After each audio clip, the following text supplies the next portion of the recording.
பார்த்தா கோயிலுக்கு தான் கூட்டமே இருக்காதுன்னு பார்த்தா இவ்வளோ கூட்டமாக இருக்கு, நினச்சி கூட பார்க்கல. என்ன பண்ணால் பக்கத்தில் ஓரி கோயிலில் திருவிழா போச்சு. அப்போ இன்னொரு நாள் வருவோம் மணல் மாதா கோயிலுக்கு. அதே பக்கத்தில் ஓரி கோயிலில் திருவிழாடா, அதனால் வெளியூர்லேருந்து பாரு எல்லாம் அந்த கேரளா வண்டியெல்லாம் நிறைய இருக்கும் பாரு. கேர் ஸ்டேட் வண்டியெலாம் நிறைய இருக்குது. அது ஒரு வண்டியில் ஏதோ ஒரு கொடி மாட்டிருந்துச்சு, வேற ஸ்டேட் கொடி. அதான் எல்லாம் வெளியூர்லேருந்து வருவாங்க அந்த ஓரி கோயில். அது ரொம்ப ஃபேமஸான கோயில். அதனால் அந்த கோயிலேருந்து வந்தவங்க அப்படி தான், பக்கத்தில் இந்த கோயில் ஃபேமஸ்லாம் அதனால வந்துட்டு போவாங்க.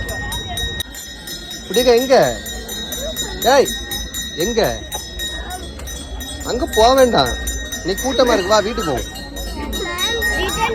வா இன்னொரு நாள் வருவோம், வா இன்னொரு நாள் வருவோம்.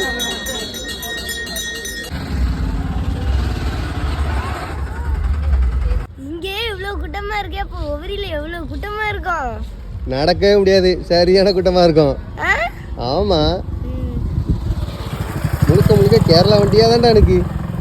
எங்கே பார்த்தாலும் கேரளா வண்டியாக தான் வந்திருக்கு இன்னைக்கு. ரொம்ப ஃபேமஸான கோயில் ஓரி கோயில். கேரளால இருந்து யாரெல்லாம் ஓரி கோயிலுக்கு வந்திருக்கீங்களோ மறக்காம கமெண்ட்ல சொல்லுங்க.